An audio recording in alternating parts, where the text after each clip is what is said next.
I don't generally put a lot up on this channel anymore just because my focus has been somewhere else recently. But I I wanted to say something. I'm I'm in the middle of a big project, and some of the people that I have to work with on this project are they're doing the work for me. Let me just be real clear. I'm not working with them. I'm just it's my land and they're doing the work for me. And these are three three guys that are absolutely salt of the earth. I'm sure that all of them are high school education. Maybe they've got some college, but so they're loggers. That's what they do for a living. Is they harvest timber.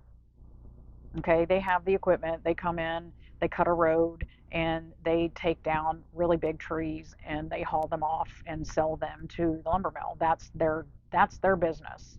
That's what they do day in and day out. And they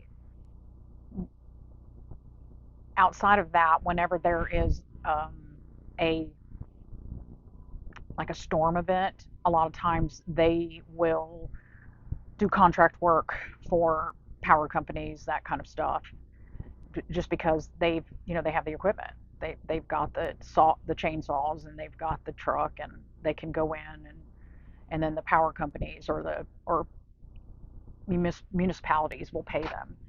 And a lot of times they just and there's other times that they just do it for free because they know people in the community that got hit and they'll just go and they'll take a couple days off from their paying work and they'll go down to wherever they got to go to help out their friend that just got hit by a hurricane. They were telling me a story. They had just done that last week.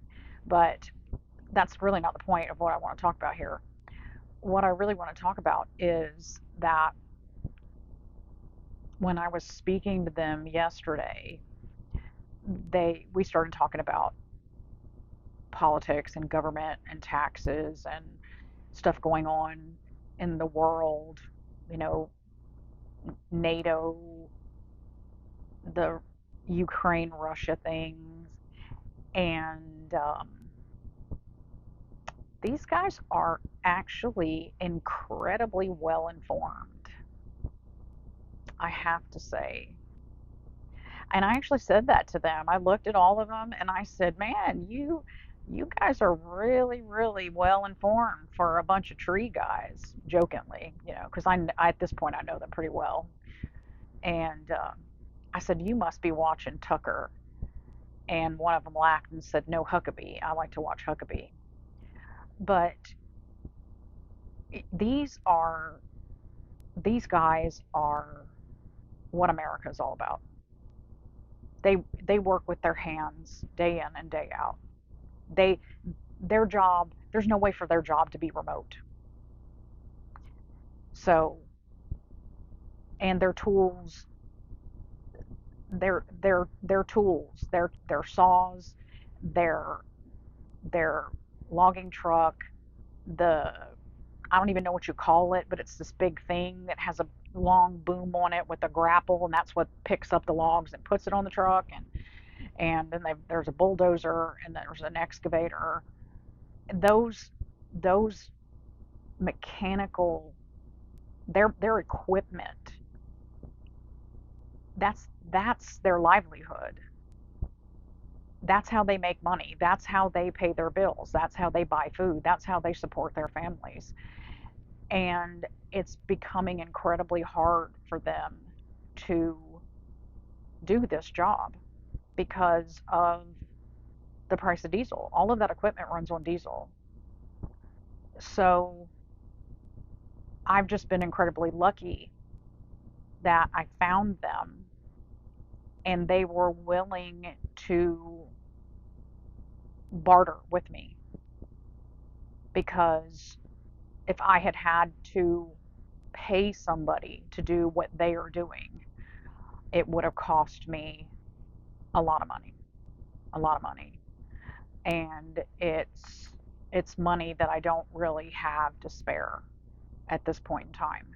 So, but these and myself, these guys, these three guys and myself, we are the people who we don't count according to, the Bill Gates and the Klaus Schwabs and the John Kerrys, and we don't really count because we're just, you know, small and what private citizens living in a very rural part of the country, just trying to, you know, survive. But we don't really count. We don't really count because we don't have billions and trillions of dollars just to throw away at whatever cause we want to. But I was so pleasantly surprised that they were so incredibly well informed about what is going on. And that it gives me a little bit of hope for this country, that even as remote as the area is that I live in, and these are guys that they don't have a lot of education and they work, you know, probably 10-hour days, but they know what's going on. They're not fooled. They're not fooled.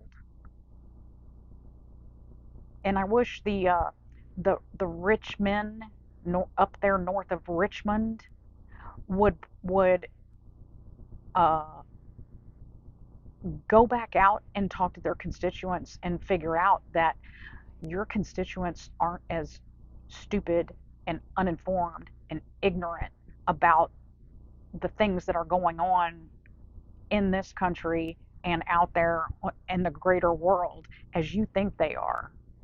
You haven't pulled the wool over their eyes quite as good as you think you have. In fact, you really haven't done it at all.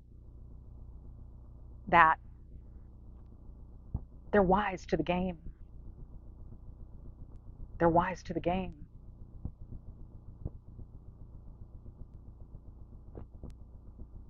Gives me some hope. Gives me some hope. But yeah, three three lumbermen from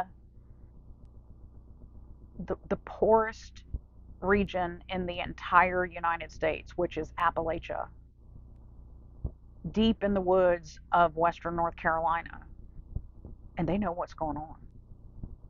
They do. And I have to phrase this very carefully. And they're really not going to stand for much more.